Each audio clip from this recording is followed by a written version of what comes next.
yeah, we've just been asked, well, I've just been asked to say a little bit about that trip because yeah, it was just so great to have you guys guys support while we were out there, and to know that there were so many people who were encouraging us, and the amount of text that we got while we were out there was just incredible to feel so supported. So yeah, this is the World Journey. We went out to Sachiwandi Mission Health Centre in Zambia, and that came about. It was just felt like such a God thing, the way that those plans came together for us to go out there. So the amazing Neil and Kath Rogers actually met many family members out there who have had such a long history with the health centre out there, and it's kind of like a charity/government kind of setup, and most of the people who work there in the health clinic are Zambians, but there's also support from the UK because often the government funds don't come through to run the health centre. Yeah, I think it's just the team out there. As you can see, it's such a friendly group. So yeah, as I said, God was with every step of the way, even if we got stuck in Nairobi on the way out there. We ended up seeing a friend from uni, which was incredible. It was just such a kind of when plans come together and you can see that God has a plan. So yeah, we drove on a 10-hour dirt road all the way from the airport to Zambia, to Sachiwandi, and when we kind of drove up the drive, it just felt like we were kind of driving into this paradise. Not only was it absolutely stunning there, but it also just had this like deep sense of the Holy Spirit and God's hand in all that they're doing there. And yeah, it was just the most unique kind of God-centered community of Zambian, South Africans, English, but also Zambian English who'd grown up there their whole life, and they were all united by this intense love for God and for the people that they were serving out there. So yeah, they very generously let me and Rosie get involved with the medical work that they're doing out there, which was just incredible. It was more than any of the kind of work experience that we would get in the UK. We were allowed to get stuck in with all the kind of stuff they were doing, and they taught us so much, which was very generous, translating and teaching us. Some of my favourite memories were going out to the different villages and just playing with the kids. They don't really have toys out there, and to just have a group of people kind of devoted to playing with them. You could just see how it was just so exciting for them. I mean, I got excited by parachutes, so it's good. But so one of the kind of best parts of doing this is the little outreach clinics that they do, which they let me and Rosie be involved in. Those are vaccination clinics, and it was just so exciting to be a part of, because you could see that like that's where he's posing the maternity unit. But yeah, on these outreach clinics, the whole community would come together. They would put on their best dresses, they would wash all their kids, and they would all come and cook a huge meal for the team. And basically blessed us, even though we were going out there to serve them. They were so incredibly kind and welcoming to us, even though I made their kids cry multiple times after stabbing them with needles. But I'm interested in A&E, so one of my favourite memories was when a guy came in with a really bad motorbike accident, and I hope no one's too serious, but he had a massive gash on his leg. And they decided that actually the best place to sew up would be outside because of the lighting. And so me and Rosie were getting stuck in, trying to hold the wound together, helping with the stitching. But what we didn't realise is they actually planned a controlled burn of the bush next to us. So halfway through doing this kind of mini surgery, ash starts to just fall down from the sky. And I'm just desperately trying to bat away as much ash from the wound. It was definitely a very memorable experience. But yeah, I've been invited to kind of talk about Zambia, but actually when I was praying about this, there was actually stuff that I felt like God was wanting to was putting on my heart to share with you guys today. Because this is the average clinic where they would all come in their best maternity dresses, and we just had like the best fun. The team there was so incredibly plugged in to God and the Holy Spirit that actually God had so much more planned for me and Rosie than just to learn amazing medical knowledge. And actually there was so much stuff that God wanted to uproot in my heart while I was out there. So while I was kind of getting stuck in helping with sewing up wounds, there were some wounds in my heart that God wanted to deal with. And that's what I want to talk about today, which is kind of not letting our wounds fester and letting God into the deep wounds of our heart. And I feel like this service today has kind of been a good lead up to that, and I felt really touched in the worship. And I'm just excited for what God wants to do in our hearts today. So before I just tell the story, I need to go back a little bit to uni. And I know for those of you, some of you might be freshers or second years or whatever, but you know that moving to uni is a massive transition. It kind of feels like the foundations of your life are kind of pulled out and you're transplanted into a new place. And my first term of first year, it was a huge transition, and I began to struggle quite a lot with insecurity and negative body image. And actually, throughout that first term, I developed a really unhealthy, restrictive relationship with food. And this was really bad for my body and my health, but actually it had so much more of an impact on my mind. And eventually I really felt like I lost myself a lot in the first year. So thankfully, actually, I got a lot better with the help of my friends and Jesus, and there's been a lot of healing that has happened there in my heart from that. But I thought that I kind of dealt with that when I went out to Zambia, and I was like, this is just something that was in my past. But after I was out there, I just felt like God nudging me slowly, that there was some deeper healing that needed to happen there. And it kept popping into my head. And the amount of times I thought, like, that's done, I don't want to deal with that, that's fine, that was an old thing. God, when God wants to sort something out in you, He doesn't really let you get over it, He's not dealing with it. So it got to the point where I was like, okay, like, God was speaking about this. And I found John and Bex, who were the amazing couple kind of looking after Rosie and I in Zambia. And they were just like the pinnacle of kind of like what I want like my faith to look like. Like they were so passionate and strong, and they were giving so much of themselves out in Zambia. So I went to them and told them what was going on in my heart, and we had the most incredible prayer time. And there were so many lies that I didn't even know were lies because they'd been so deeply kind of imprinted on my heart and my mind. But actually, with the help of John Rex and praying through that, we were able to unpick so many of those and kind of throw them in the bin.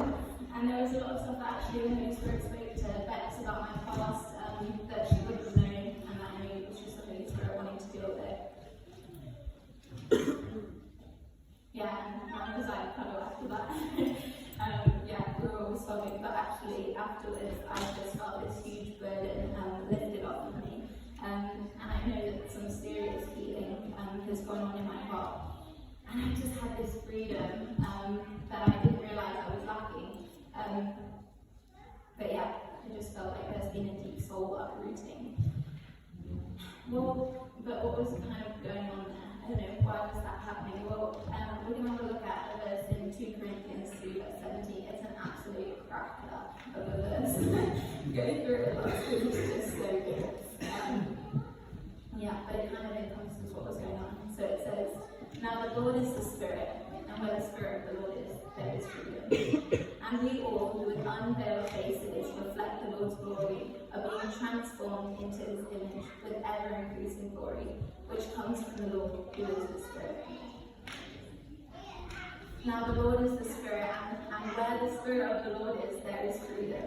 And we all, who with unveiled faces reflect the Lord's glory, are being transformed into His image with ever-increasing glory, which comes from the Lord, who is the Spirit. Freedom is the essence of what the Holy Spirit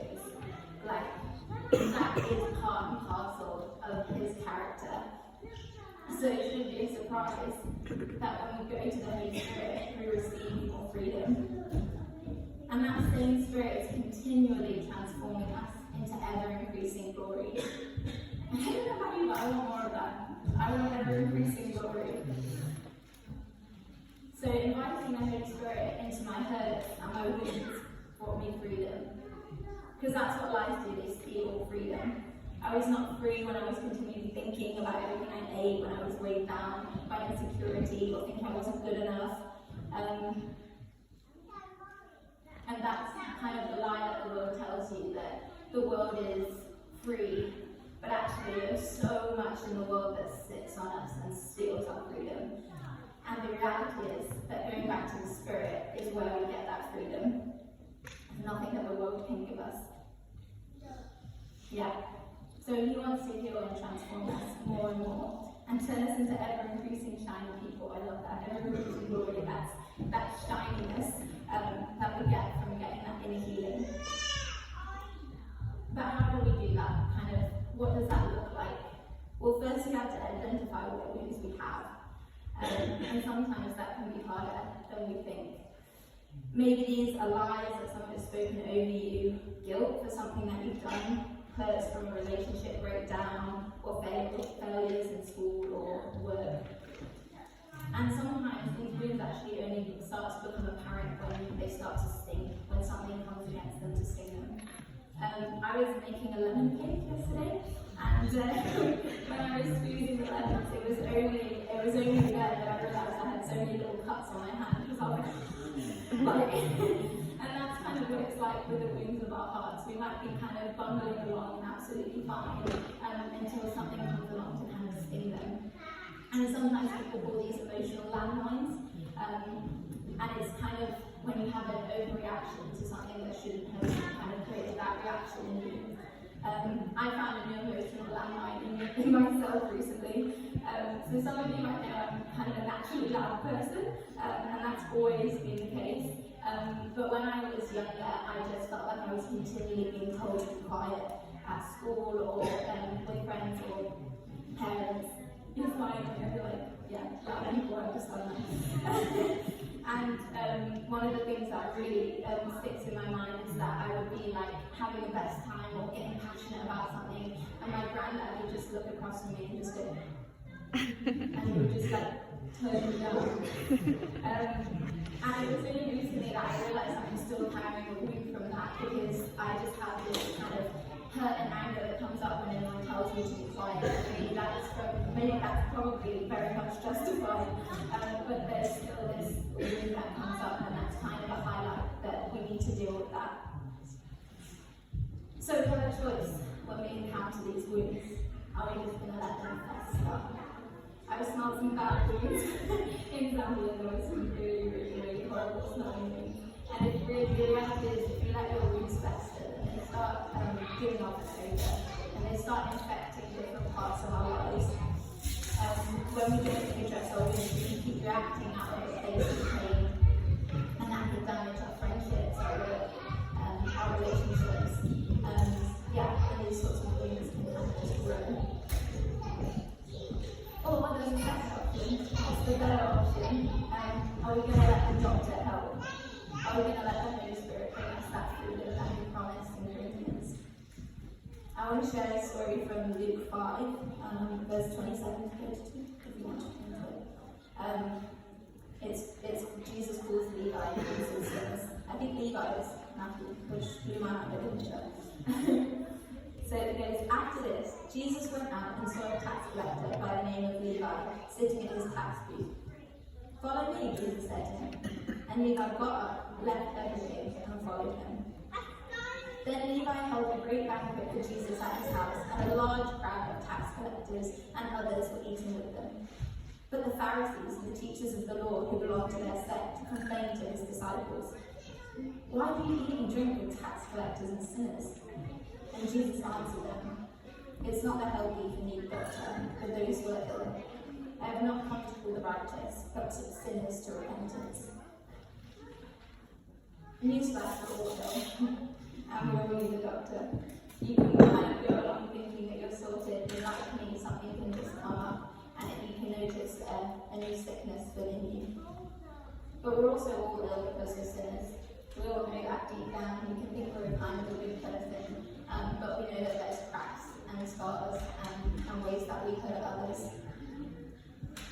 And the thing about Levi is he's a tax collector, and they're some of the most hated people. And Levi would have faced so much hatred and discrimination, but he also would have known that he was a sinner, that he had cheated people out of money, and he was full of greed. And I think that's why he decided to so quickly go when Jesus says, "Come follow me."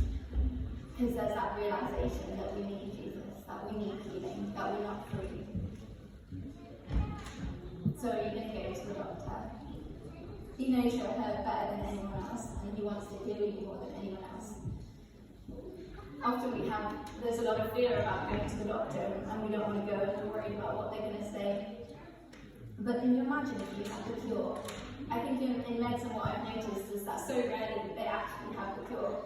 So if you were a doctor and you're holding the medicine for someone, you're not gonna feel bad about giving it to them. That's what you want. You're delighted to be able to go and help them. And that's what it's like with God. We're not going and wondering if you might want to heal us. He's like, I'm holding the cure. I'm holding the freedom that you can have.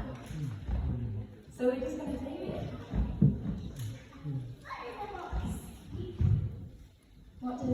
In reality, what does receiving God's healing look like? Well, for me, it looked like going and finding some really trusted friends and saying, I can't sort this out on my own. And sometimes it's like, when you get something in your eye, you there's a hurt there, and you're feeling it, but you just go to your friend and you're like, oh, what's in my eye? And they're like, there's just this classic, they'll just stare at you and they'll say it's an eyelash or it's a piece of dust. Or they might say it's a whopping red plank that you need to get out of your eye. So yeah, sometimes going to people and asking them to pray with you is the best way. We can also go to the Holy Spirit on our own. The Holy Spirit is called the Comforter, the Healer. He comes into our hearts like a balm for our wounds. So it's just as easy as standing there and going like, God, sort me out. I want a bit more of that freedom. Yeah, so we're going to move into a time of ministry. And I don't know, some of you might have a wound in your heart that has just popped up straight away when I'm talking about this, that you know you're dealing with. But some of you might need to just spend a moment and ask the Holy Spirit, what is it that He wants to bring more freedom in? What is that cup that I can feel when people rub against it? And yeah, is there a trusted friend? Is there the ministry team you can go with to pray and ask the Holy Spirit to come in and be that comforter? Bring that wound to Jesus. He's so excited to give you His cure. He's so excited to give you His freedom. And He can take it. He can take your mess. It's not too big. It's not too bad. He's got it. So yeah, we're going to move into a time of worship. And I want you to kind of address what's going on and invite the Holy Spirit. I'm just going to pray. God, thank you that nothing is too scary for you to deal with. Thank you that there's no wound that you haven't seen. And there's no hurt that's too big for you to sort out, God. We just come to you and say we're so sorry, God. For the things we've done wrong, the way that we've hurt others, the way that we've reacted out of hurt. And we say, God, come in like a God. Bring your Holy Spirit into that. And bring us more of your freedom, because we know that where your Spirit is, there is freedom.